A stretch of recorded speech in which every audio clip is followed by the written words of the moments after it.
Coucou tout le monde, je suis Maud, je suis thérapeute, sonothérapeute, coach et je travaille beaucoup sur les difficultés relationnelles. Et en fait, difficultés relationnelles, on y retrouve les relations toxiques et on y retrouve les liens d'âme. Et je voulais vous faire cette petite vidéo pour vous expliquer la différence. Parce que quand on est dans un lien d'âme, c'est quelque chose d'excessivement puissant. C'est des relations qui sont très particulières et qui s'apparentent à des relations toxiques parce que dans le parcours du lien d'âme, il y a forcément, à un moment donné, ça devient très toxique. Et il commence pareil, souvent il va commencer par une lune de miel comme dans les relations toxiques où tout est beau, tout est magnifique, on croit avoir rencontré l'amour de sa vie et puis très très vite ça va se dégrader et ça va devenir très toxique, très compliqué et très très très souffrant. La grande différence, c'est que quand tu es dans un lien d'âme, c'est une relation qui est très, très forte entre deux personnes et finalement, souvent, il y en a un qui va plus aimer l'autre. C'est-à-dire qu'on va en avoir un qui va être ce qu'on appelle le chasseur, le poursuivant, qui va être dans sa blessure d'abandon et de rejet, d'humiliation. Et ce chasseur, lui, va tout de suite comprendre que l'autre qu'il a en face de lui, c'est l'amour de sa vie. Et puis, on va avoir en face un runner qui est le fuyant, qui lui va agir dans un instinct de préservation, qui lui va bien comprendre dès le départ, il sait très bien qu'il y a un lien, qu'il y a quelque chose de puissant, mais il ne veut pas pour autant remettre toute sa vie en cause pour ce lien-là, finalement. Et pour lui, parce que ça va lui demander, ça lui a demandé des efforts de construire sa vie, et que venir tout foutre en bas pour cette personne-là qui est en face de lui, qui le fait souffrir aussi et qui lui demande presque l'impossible, pour lui c'est quelque chose qui est insurmontable. Voilà. Donc il va aller se mettre dans sa caverne.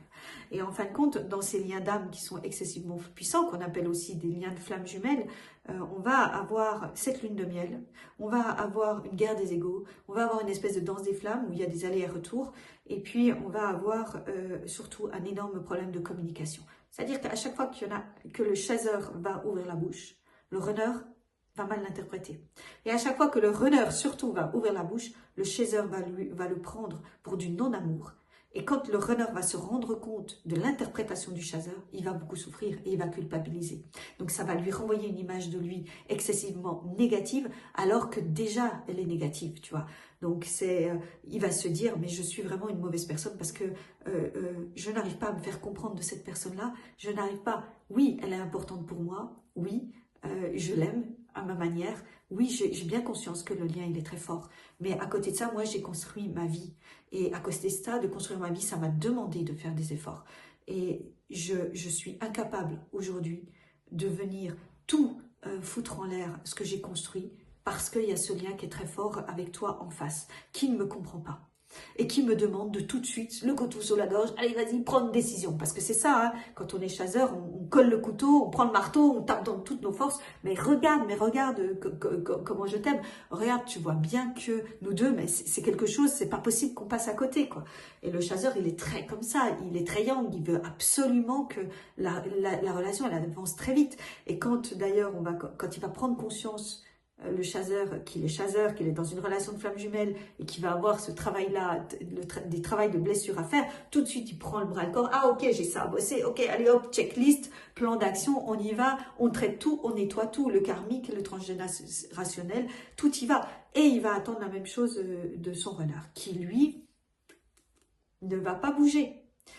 Lui, il va juste regarder, il va se dire, mais elle nous fait quoi là, tu vois, et ça va prendre beaucoup de temps, et parce qu'il va falloir que le chasseur se tempère, accepte, et surtout guérisse ses blessures, et fasse sa vie, pour que le runner, lui, puisse commencer tout doucement à aller regarder ses traumas aussi. Et dans ces liens d'âme-là, à quoi on le reconnaît par rapport à une relation toxique? La relation toxique, elle commence par une lune de miel. Ensuite, la personne, d'un coup, elle va te lancer des petits pics et c'est très gratuit. Tu vois bien que l'autre, il est très conscient de ce qu'il est en train de faire. Tu vois bien que l'autre, quand il te dit une vacherie ou quand il te fait une vacherie, il le sait.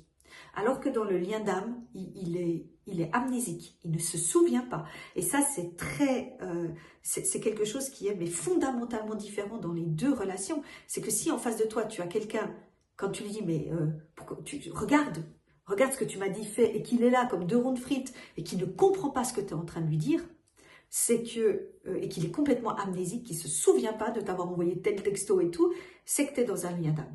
La personne qui, par contre, essaye de remettre la faute sur toi, qui, quelque part, est très conscient, n'est pas du tout amnésique, sauf qu'il essaye juste de faire une inversion des responsabilités et de la culpabilité, là on est sur une relation toxique. La différence aussi, c'est que dans la relation toxique, la personne, elle n'a aucune empathie, zéro empathie.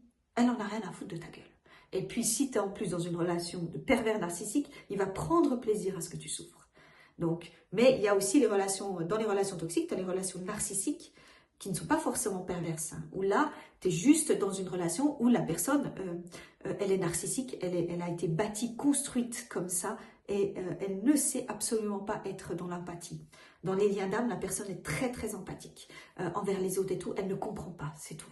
C'est vraiment une question de communication, on ne se comprend pas. Il y en a un qui parle russe, il y en a un qui parle arabe, personne ne sait parler anglais, et en plus quand tu me dis blanc, moi je le comprends noir, et quand je te dis noir, toi tu le comprends blanc. Donc en fait, il y a une incompréhension totale de ce que dit l'autre, des définitions complètement à l'inverse de l'amour.